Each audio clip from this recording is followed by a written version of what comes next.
अस्सलाम वालेकुम। मेरा नाम डॉक्टर अब्बास है। मैं रहीम मुबारक पॉलीक्लिनिक के बिहाफ पे मालूमाती वीडियोस बनाता हूँ। जो दोस्त हमारे चैनल पे नए हैं काइंडली चैनल को सब्सक्राइब भी ज़रूर कर दीजिएगा ताकि आने वाली हर वीडियो आपको नोटिफिकेशन के साथ मिल सके।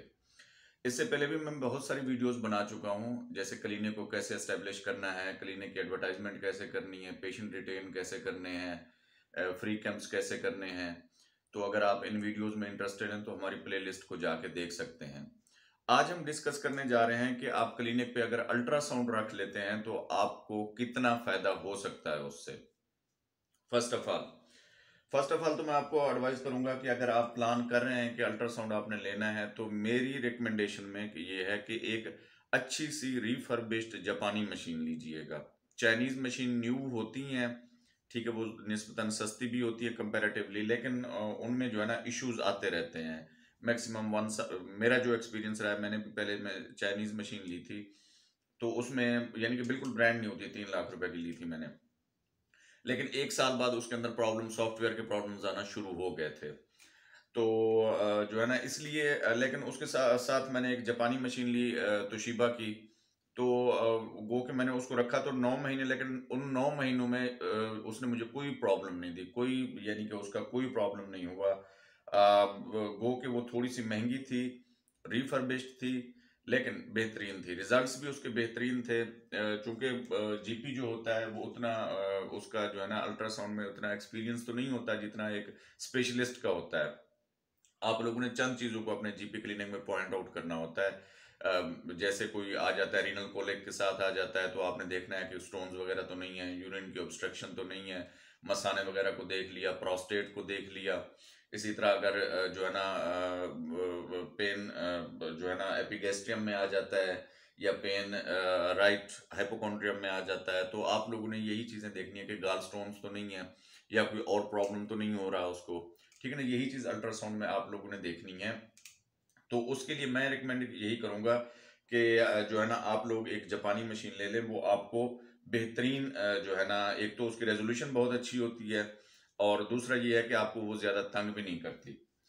अब उन दोस्तों के लिए जो दोस्त अल्ट्रासाउंड करना नहीं जानते, उन्होंने क्या करना है, वो जो अगर जीपी प्रैक्टिस में अपने अल्ट्रासाउंड को इन करना चाहते हैं तो भाई वो सिंपल है, बिल्कुल ईजी है।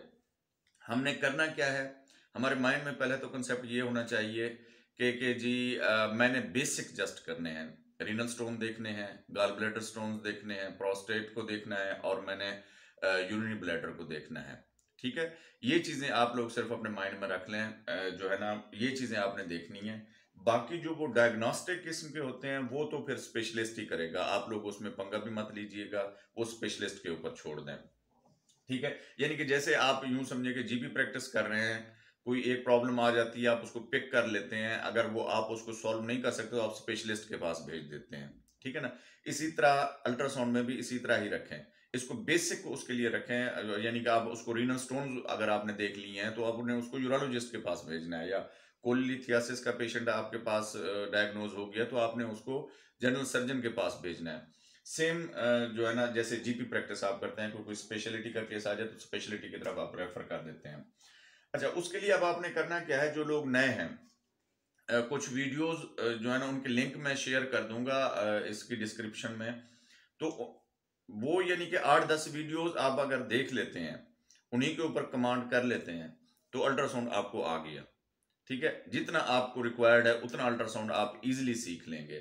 उसमें यही होगा कि जी प्रोब को कैसे हैंडल करना है आपने, और जो है ना रीनल स्टोन्स कैसे नजर आते हैं, ठीक है, गाल ब्लैडर स्टोन्स कैसे नजर आते हैं, ठीक है, प्रोस्टेट को कैसे आपने जो है ना विजुअलाइज करना है, उसका वेट करना है, ठीक है ना, पोस्ट रेजिडुअल वॉल्यूम कैसे आपने मेजर करना है, ठीक है। इसी तरह गायनी ऑब्स में आ जाते हैं तो बाइपराइटल डायमीटर को कैसे आपने मेजर करना है, ठीक है, फीमर लेंथ को कैसे मेजर करना है आपने, प्लेसेंटा की लोकेशन कैसे देखनी है, और जो है ना जो उसका है एमनियोटिक फ्लूइड है उसको देखना है आपने, ठीक है।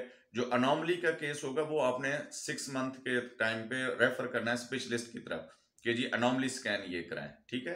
तो ये चीजें आप देख के ना, इसी तरह गायनाकोलॉजी में अगर आप अल्ट्रासाउंड करना चाह रहे हैं तो उसमें यूटेरस की पोजीशन को देखना है, ठीक है ना, यूटेरस ठीक है नहीं है, या ओवेरियन सिस्ट वगैरह तो कोई इस किस्म की प्रेजेंट नहीं है। ठीक है, बाद लोग आते हैं कि जी जो उन्होंने आईयूसीडीज रखवाई हुई होती हैं वो तो डिसलोकेट नहीं होगी। इस तरह की यानी कि चीजें होती हैं जो आपने बेसिक उसमें करनी है। बाकी जो आपको कोई एम्बिग्विटी नजर आती है अल्ट्रासाउंड के ऊपर, कोई एम्बिग्विटी आपको कोई नई चीज नजर आती है जो आपकी समझ में नहीं आ रही, तो don't hesitate to refer him to specialist.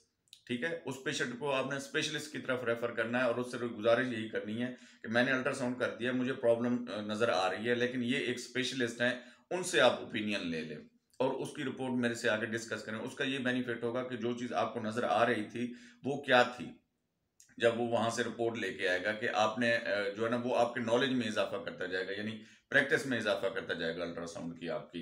तो मेरी रिकमेंडेशन यही है कि जो है ना आप अल्ट्रासाउंड जरूर करें, क्लिनिक के ऊपर रखें। ठीक है, आपकी अगर क्लिनिक की इनकम अगर यानी कि 15-20 पेशेंट आपके पास आ जाते हैं डेली के मिनिमम, तो यानी कि 3-4 अल्ट्रासाउंड उसमें से आसानी से निकल आएंगे। आप अगर 300 से 500 रुपए भी रखते हैं अल्ट्रासाउंड की फीस, तो एक हैंडसम अमाउंट आप जो है ना अपने साथ डेली की लेके जा सकते हैं। उम्मीद है ये मालूमाती वीडियो आपको पसंद आई होगी। हमारे चैनल को लाइक, सब्सक्राइब और दोस्तों के साथ शेयर जरूर कीजिएगा। शुक्रिया।